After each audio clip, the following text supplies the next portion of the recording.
Bismillahirrahmanirrahim. Assalamualaikum warahmatullahi wabarakatuh. Alhamdulillah wassalatu wassalamu ala Rasulillah wa ala alihi wa sahbihi wa man walah. Amma ba'du. Jamaah yang insyaallah dimuliakan Allah Subhanahu wa taala.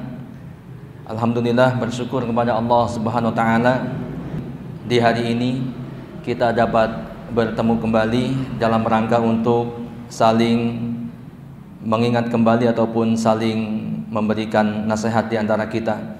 Insyaallah di kesempatan yang berbahagia kali ini saya akan menyampaikan satu judul, yaitu hikmah refleksi pengorbanan Nabi Ibrahim alaihissalam.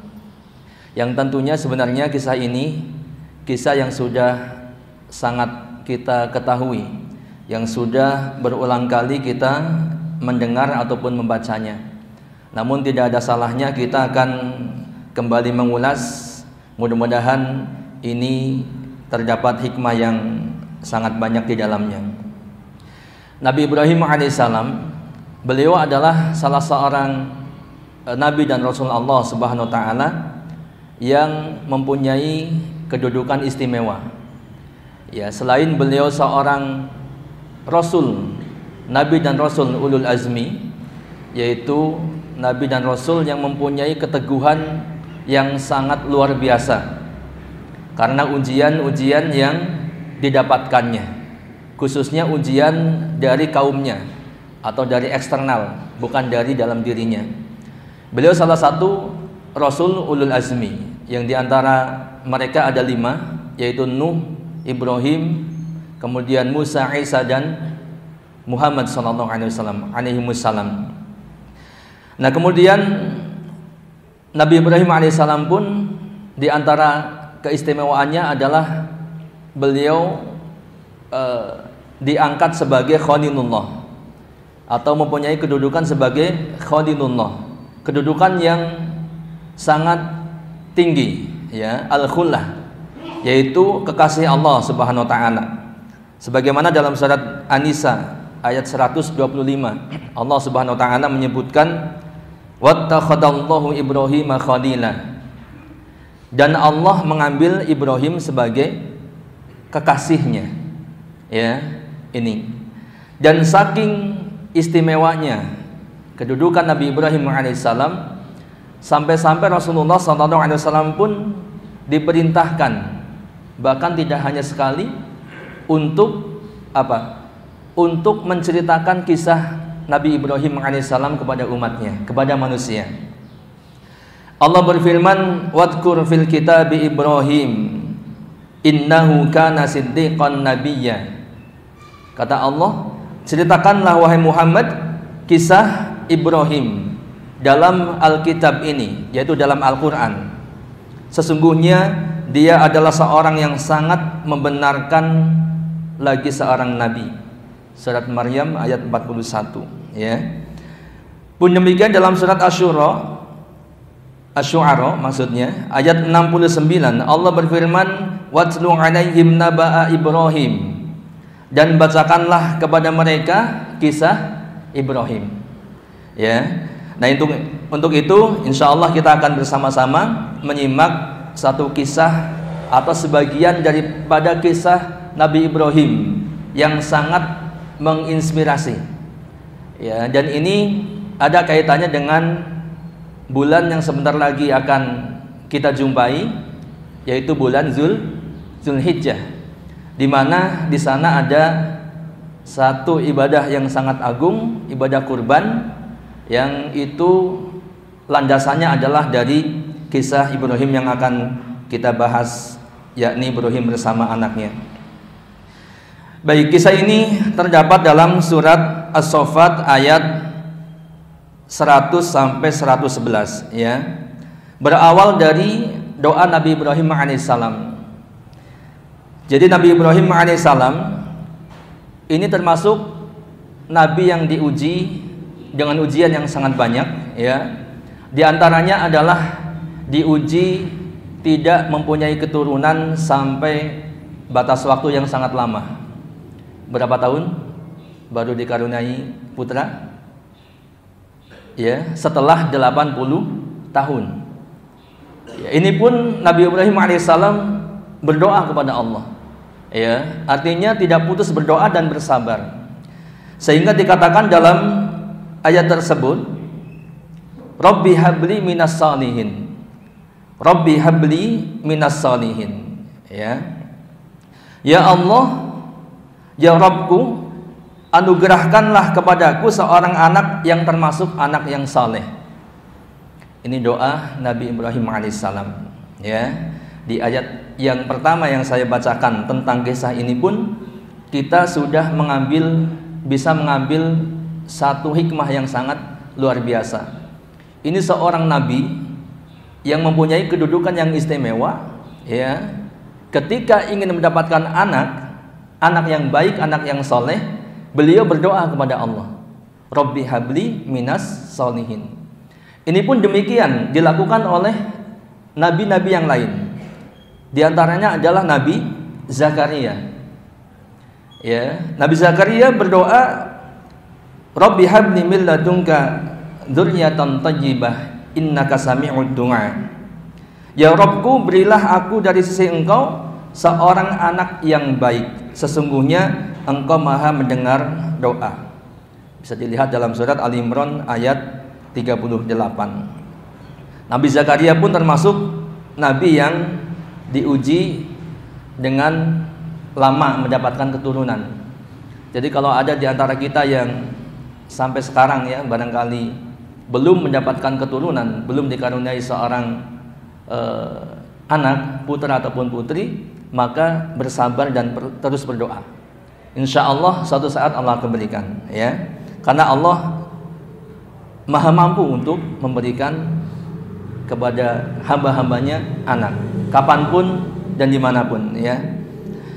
Dan Nabi Zakaria di usia yang ke-60-an, pun demikian istrinya di usia yang sudah sepuh, tapi Allah berkehendak, maka Allah berikan kepada beliau ya seorang putra yang termasuk seorang nabi, yaitu Nabi Yahya. Baik, Rabbi habli minas salihin. Ini doa Nabi Ibrahim alaihissalam. Pun demikian kita, ini seorang nabi, ya, seorang nabi, dia tahu dan mengerti bahwa ya meskipun seorang nabi tidak mesti atau tidak otomatis anaknya menjadi anak-anak yang saleh. Ya, betul tidak? Ada beberapa nabi yang kemudian keluarga dan anak-anaknya justru mendustakan kenabiannya. Ya, seperti anaknya Nabi Nuh alaihissalam, ya, termasuk Nabi Lut alaihissalam, ya. Pun demikian, maka dengan hikmah ataupun pelajaran yang bisa kita ambil di ayat yang pertama yang saya sampaikan ini, bahwa kita pun harus banyak-banyak berdoa, memohon kepada Allah agar diberikan keturunan yang baik. Kalau ingin mendapatkan keturunan yang baik, maka kita harus berdoa kepada Allah Subhanahu wa taala, karena kita tidak bisa sendiri. Kemudian ayat yang selanjutnya, fabasyarnahu bigulamin halim. Maka kami berikan dia kabar gembira dengan seorang anak yang amat sabar. Ya, di sini diartikan anak yang amat sabar, bigulamin halim, ya, yaitu adalah Ismail, ya. Nah, ini doa Nabi Ibrahim ini dikabulkan oleh Allah Subhanahu wa taala, ya, yaitu dengan kabar gembira ini berarti Allah mengabulkan doanya dan Nabi Ibrahim dikaruniai seorang anak bernama Ismail. Kemudian Allah berfirman, falamma balagha ma'ahu sa'ya qala ya bunayya inni ara fil manam anni adbahuka fanzur madza tara qala ya abati if'al ma tu'maru if'al ma tu'mar satajiduni insyaallah minas sabirin. Maka tatkala anak itu sampai pada usia sanggup berusaha bersama-sama Ibrahim, pada usia as-sa'yu, yaitu sanggup sudah bisa bekerja, ya, atau sudah mulai dewasa, sudah bisa disuruh-suruh. Bahkan dalam kisah disebutkan ya pembangunan Ka'bah oleh Nabi Ibrahim itu dibantu oleh siapa? Ismail. Ya, kalau sekarang mungkin usia 7 tahun ke sana ke atas gitu ya. Sehingga kalau di kita mungkin sudah bisa disuruh-suruh gitu kan. Sudah nggak merepotkan. Sudah bisa disuruh, sudah bisa makan sendiri, mandi sendiri, bahkan bisa membantu orang tuanya. Begitu ya. Disuruh ke warung misalkan ya, untuk beli ini, beli itu dan sebagainya. Falamma balagha ma'hu sa'ya qala ya bunayya inni ara fil manam. Nabi Ibrahim berkata, wahai anakku, sesungguhnya aku melihat dalam mimpi bahwa aku menyembelihmu. Inni ara fil manam anni adbahuka, bahwa aku menyembelihmu. Fangdur madza tara.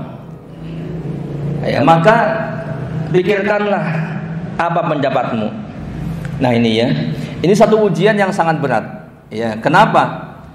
Sebab yang pertama, saat itu putra Nabi Ibrahim alaihissalam, yaitu Ismail, ini adalah putra sematawayang. Ya, artinya saat itu adalah anak satu-satunya milik Nabi Ibrahim alaihissalam. Sehingga jelas ini adalah satu ujian yang sangat berat. Kalau barangkali ya, seandainya saat itu Nabi Ibrahim mempunyai katakanlah 20 anak, ya mungkin ujian ini tidak terlalu berat atau sama berat. Ya, berat, tapi tidak seberat ketika anak itu adalah anak sematawayang. Apalagi anak ini adalah anak yang soleh. Dan ini diperintahkan untuk apa? Untuk disembelih. Ya. Kemudian Nabi Ibrahim mengatakan, "Fanzur madza tara." Ya, pikirkanlah bagaimana pendapatmu. Ya. Ini juga menjadi dalil ataupun hujah bahwa ujian ini sangat berat. Ketika Nabi Ibrahim alaihissalam kemudian minta pendapat anaknya, bukan tiba-tiba bangun tidur setelah dapat wahyu langsung ambil golok kemudian disembelih anaknya. Ya. Dan ini karena ini juga termasuk perintah dengan pihak lain sehingga ya harus dimusyawarahkan.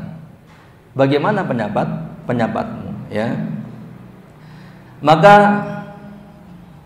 qala ya abati fa'al ma tu'mar satajiduni insyaallah minas sabirin. Apa jawab Ismail?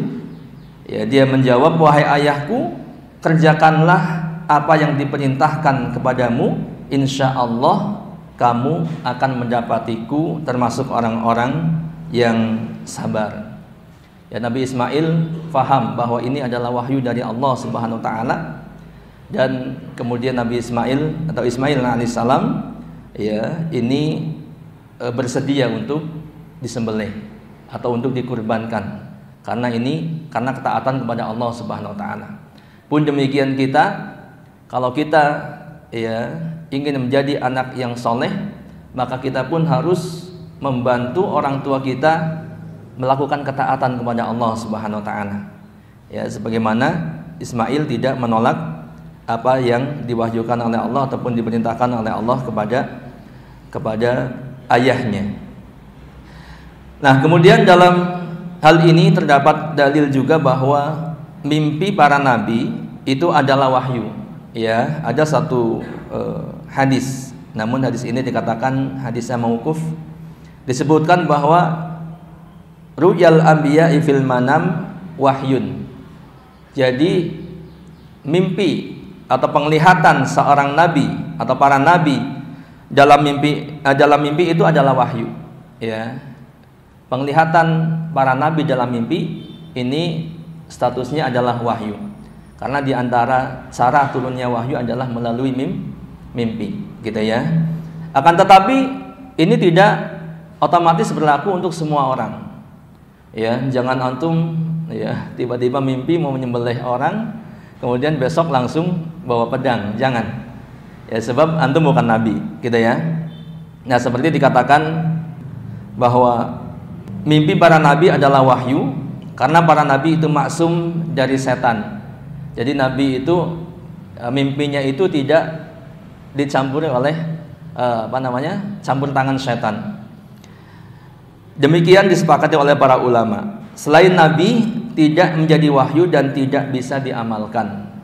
Ya, jadi kalau bukan nabi tidak menjadi wahyu, mimpinya bukan wahyu. Nah, kemudian yang selanjutnya ya terkait dengan ini, bahwa setiap kita, setiap manusia ya itu ya khususnya apalagi orang yang beriman pasti akan mendapatkan ujian. Jadi kita pun bisa mengambil ibrah dari penggalan kisah ini bahwa ya kita akan mendapatkan ujian dari Allah Subhanahu wa taala, dan masing-masing kita kalau kita mau melihat pasti ada ujiannya masing-masing ya. Ada yang ujiannya mungkin terasa sangat berat sekali, tapi pada akhirnya ternyata la yukallifullahu nafsan illa wus'aha. Kita mampu untuk menjalaninya. Ya, ada yang ditinggal meninggal anaknya, bahkan anak istrinya gitu ya. Kemudian ada yang anaknya sakit atau bahkan dirinya sakit dan seterusnya. Memang demikian. Ya, orang-orang yang beriman itu akan diuji. Ya, seperti dikatakan dalam hadis,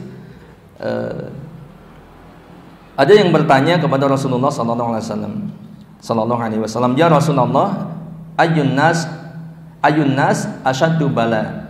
Wahai Rasulullah, manusia manakah yang paling berat ujiannya? Maka beliau sallallahu alaihi wasallam menjawab, "Al-anbiya sumal amsal fal amsal." Para nabi, kemudian yang semisalnya dan semisalnya lagi. Dan ini semua kita sudah hafal, familiar sekali hadis ini ya. Artinya kita akan mendapatkan ujian dari Allah Subhanahu wa taala, akan tetapi ujian itu ya insya Allah pasti di atas di bawah atau kita mampu menghadapinya, dan di balik ujian itu ada hikmah yang sangat banyak. Di antaranya adalah untuk menggugurkan dosa-dosa kita. Selanjutnya kisah itu adalah falamma aslama wa tallahu lil jabin. Tatkala keduanya, siapa? Nabi Ibrahim dan Ismail, keduanya telah berserah diri dan Ibrahim membaringkan anaknya di atas pelipisnya, ya, dikatakan telah nyatalah kesabaran keduanya. Jadi di sini ada satu hikmah ya, bahwa dikatakan yang dimaksud dengan watallahu lil jabin, yaitu Nabi Ibrahim itu menelungkupkan wajah Ismail menghadap ke tanah, sehingga apa? Sehingga tidak terlihat wajahnya. Ya, supaya apa? Supaya tidak terasa lebih berat. Sudah siap untuk disembelih atau sudah siap untuk menyembelih. Ya, ini. Jadi bukan ditelentangkan mukanya menghadap ke atas atau berhadapan dengan ayahnya, bukan, tapi ini saking beratnya ya, supaya lebih ringan atau supaya tidak merasa kasihan. Namun begitu sudah siap untuk menyembelih atau disembelih Nabi Ismail, kemudian terdengar suatu seruan, wa nadainahu ayya Ibrahim, dan kami memanggilnya wahai Ibrahim. Maka Ibrahim pun menoleh dan ternyata terdapat seekor domba putih bertanduk dan bermata lebar. Ya, ini di sini dikatakan Ibnu Abbas melanjutkan, ini perkataan Ibnu Abbas ya. Saya menyaksikan bahwa kita ikut meniru dalam memilih domba jenis demikian. Jadi berdasarkan kisah ini, maka yang terbaik untuk korban adalah domba. Bahkan domba yang jenisnya seperti ini ya, yaitu domba putih bertanduk dan matanya lebar. Baik, kemudian selanjutnya qad sadaqta ar-ru'ya inna kadzalika najzil muhsinin. Sesungguhnya kamu telah membenarkan mimpi itu, sesungguhnya demikianlah kami memberi balasan kepada orang-orang yang berbuat baik. Inna hadza lahuwal balaul mubin, sesungguhnya ini benar-benar suatu ujian yang nyata. Baik, hadirin jamaah yang insyaallah dimuliakan Allah Subhanahu wa taala. Ya, sebenarnya dari kisah ini tadi ada satu pelajaran, yaitu kunci agar kita dapat melaksanakan ketaatan kepada Allah. Ya, kunci agar dapat melaksanakan ketaatan kepada Allah yang pertama adalah kita bersabar, seperti ya kesabaran Ismail alaihissalam tatkala ditawarkan untuk disembelih. Ya, maka dia mengatakan, ya abatif al ma tu'mar, wahai ayahku, lakukan apa yang Allah perintahkan, satajiduni insyaallah minas sabirin. Kan begitu ya. Yang pertama sabar. Kemudian yang kedua kuncinya ya untuk dapat melakukan ketaatan adalah seperti dalam ayat yang selanjutnya, falamma aslama wa talahu lil jabin. Jadi taslim. Ya, kita berserah diri kepada Allah. Ya, jangan sebelum atau ketika mau melakukan ketaatan, mau melakukan amal, kemudian kita menimbang-nimbang. Kalau saya lakukan ini, kira-kira yang akan Anda dapat apa gitu ya. Misalkan biasanya ya orang-orang itu kalau melakukan salat duha misalkan ya, rezekinya akan jadi lancar. Kalau mau sedekah, orientasinya hanya agar nanti biar usaha saya lancar misalkan. Maka jangan demikian, tapi kita berserah diri kepada Allah. Ya, adapun apa yang akan diberikan Allah kepada kita, maka itu urusan nanti. Yang jelas kita melaksanakan ketaatan dalam rangka mengharap ridha Allah Subhanahu wa taala. Nah, kemudian kunci yang ketiga yaitu terdapat dalam ayat qad sadaqta ru'ya inna kadzalika najzil muhsinin. Sesungguhnya kamu telah membenarkan mimpi itu.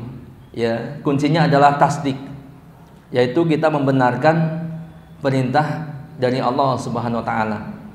Ya, meyakini kebenarannya sehingga kita akan mampu ataupun ringan melakukan ketaatan kepada Allah Subhanahu wa taala.